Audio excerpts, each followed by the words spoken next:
For years, Ellen blamed her mother for standing silently while their family was destroyed. She escaped the house, abandoned her own daughter, and tried to bury every painful memory with alcohol. But when one phone call forces her to return home, Ellen discovers something terrifying. She may have spent her entire life running from her mother's mistakes, only to become exactly like her. This is the emotional story of 3 generations of women trapped inside the same cycle of pain, and the difficult truth they must finally confront to break it. Ellen Sharp is not living the life she once imagined. She wakes up in a cheap motel room and reaches for alcohol before she has even properly started her day. Her clothes are untidy, her job offers no real future, and she carries herself like someone who has already accepted defeat. She is not merely tired, she is angry. Angry at her childhood, angry at her mother, and perhaps most of all, angry at herself. But while Ellen struggles through life in Austin, her 15-year-old daughter, Haley, is growing up without her. Haley lives in a quiet rural town with Ellen's mother, Verna. To Haley, Verna is more than a grandmother. She is the woman who stayed when Ellen disappeared. Verna prepares her meals, worries about her education, and provides the stable home Ellen never could. Yet Haley's life is far from peaceful. At school, other students mock her appearance, her family situation, and the fact that her grandmother is raising her. She tries to hide her anxiety, but every insult makes her question where she belongs. Her mother is alive, but emotionally, Haley feels like an orphan. Then, without warning, the only person holding her world together collapses. Verna suffers a stroke. Ellen receives the news that her mother has been taken to hospital. She does not rush home out of love. She returns because there is nobody else to carry the responsibility. At the hospital, Ellen learns that Verna will require constant care. Her memory has also been affected. At certain moments, she understands everything around her. At other times, she becomes confused and speaks as though the past is still happening. Ellen immediately wants to escape. She has avoided this town for years, and returning means entering the house where some of her worst memories were created. But she cannot leave Verna alone. She also cannot ignore Haley, the daughter who looks at her with more resentment than affection. So Ellen reluctantly agrees to stay for a while. It is supposed to be temporary. However, the moment she enters her childhood home, the past begins waiting for her in every room. A hallway reminds her of shouting. A dining table reminds her of fear. A closed door reminds her of the nights when the family tried to remain silent, hoping her father would not become violent. To everyone else, it is an ordinary house. To Ellen, it is a building filled with ghosts. Ellen's father, Walter, suffered from serious mental illness, but his condition was never properly addressed. His behavior was unpredictable. One moment, the house could seem peaceful. The next, his anger would fill every room. He insulted his family, terrorized his wife, and punished his children violently. Ellen's older brother, Lenny,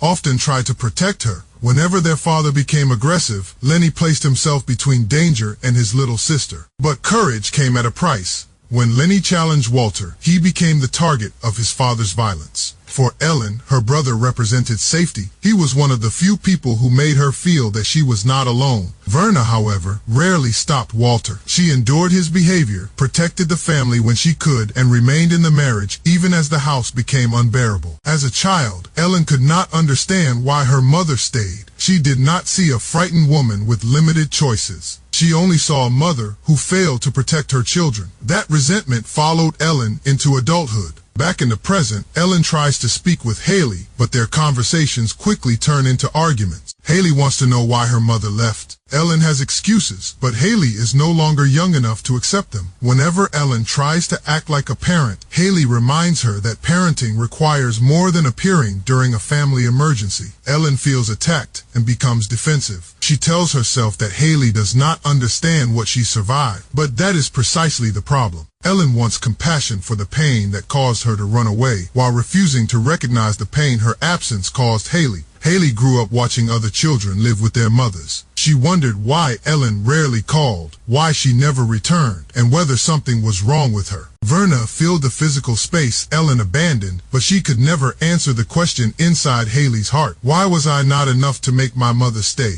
As Ellen and Haley continue clashing, the truth becomes uncomfortable. Ellen hated Verna for failing her as a mother. Yet years later, Ellen failed her own daughter in a different way. The damage changed its appearance, but the cycle remained the same. Verna's stroke causes her memories to move unpredictably between the present and the past. Sometimes she recognizes Ellen as an adult. At other moments, she speaks to her as though she were still a frightened child. These confused conversations slowly reveal that Verna's life was not as simple as Ellen believed. Verna did not remain with Walter because she approved of his behavior. She was trapped by fear, dependence, shame, and the belief that a wife was expected to endure whatever happened inside her marriage. Her generation had been taught to hide family problems rather than speak about them. So Verna survived by remaining silent. Unfortunately, silence does not remove pain. It merely passes it to the next person. Ellen inherited her mother's unspoken trauma. She carried it into adulthood, numbed it with alcohol, and eventually passed another form of abandonment to Haley. 3 women now live inside the same house, each believing she was failed by the woman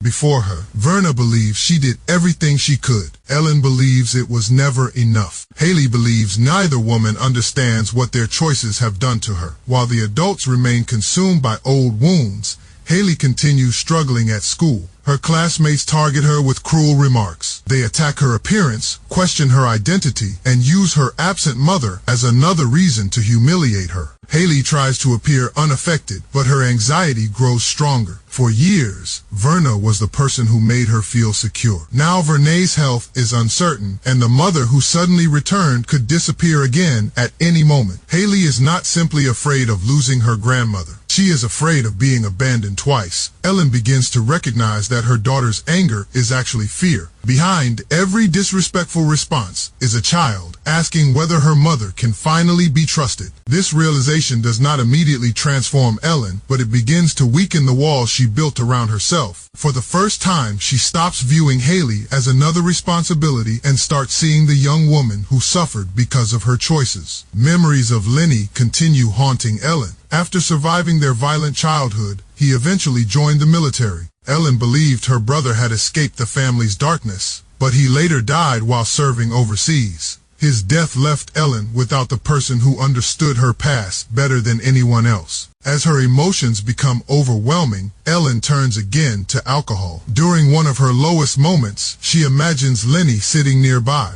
Whether this is a spiritual encounter, a drunken vision, or simply Ellen's conscience taking his form is left open. But the message is clear. Lenny cannot continue rescuing her. Ellen must decide whether she will keep using the past as a reason to destroy herself or finally become the person her daughter needs. She spent years blaming Verna for not protecting her. Now she has an opportunity to protect Haley from the same inheritance of silence, anger, and abandonment. But doing so requires something more difficult than leaving home. She must stay. Eventually, Ellen and Verna confront the pain they have avoided for years. Ellen accuses her mother of allowing Walter to terrorize their family. She speaks about the fear, the violence, and the feeling that nobody was coming to save them. Verna does not offer a perfect explanation. She cannot undo what happened or return Ellen's childhood. Instead, she admits that she was afraid. She had been trying to survive a dangerous marriage with the limited strength and understanding she possessed at the time. Ellen finally begins to see Verna as something other than the woman who failed her. She sees a young mother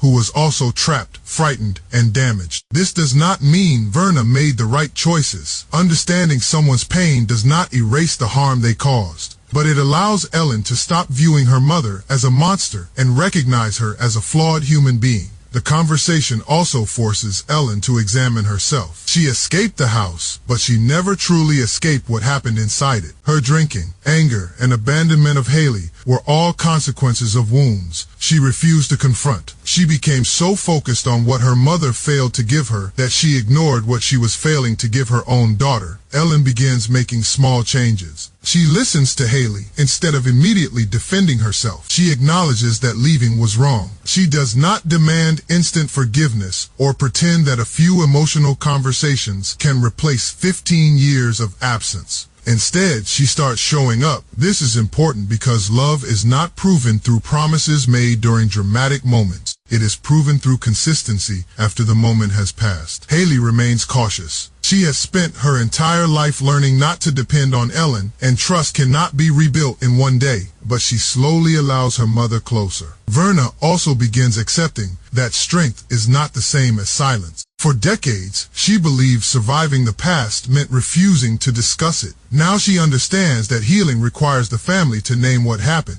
The three women finally begin speaking, honestly, not as a perfect grandmother, a perfect mother, and a perfect daughter, but as three wounded people trying to understand one another. By the end, Ellen has not magically repaired every part of her life. Her mother is still recovering. Her relationship with Haley remains fragile. The memories of Walter and Lenny have not disappeared. But something fundamental has changed. Ellen is no longer running. For the first time, she accepts responsibility without allowing shame to convince her that change is impossible. Haley begins to see that her mother's absence was not caused by a lack of worth in her. Ellen had been fighting a battle Haley could not see. And Ellen finally understands that explaining her pain does not excuse the pain she caused. Verna, Ellen, and Haley choose to move forward together. Their family is not healed because the past has been forgotten. It begins healing because the past is finally spoken aloud. After all, reminds us that trauma can travel through a family like an inheritance. One generation remains silent to survive. The next generation becomes angry because nobody explained the silence. Then another child grows up believing the anger means she was never loved. But pain does not have to continue simply because it began before us. Ellen could not change the mother Verna had been. She could not bring Lenny back or erase her father's violence. But she could decide what kind of mother she would become from that moment forward. Forgiveness in this story does not mean pretending that nothing happened. It means refusing to let what happened control every tomorrow. Sometimes the bravest person in a family is not the one who escapes.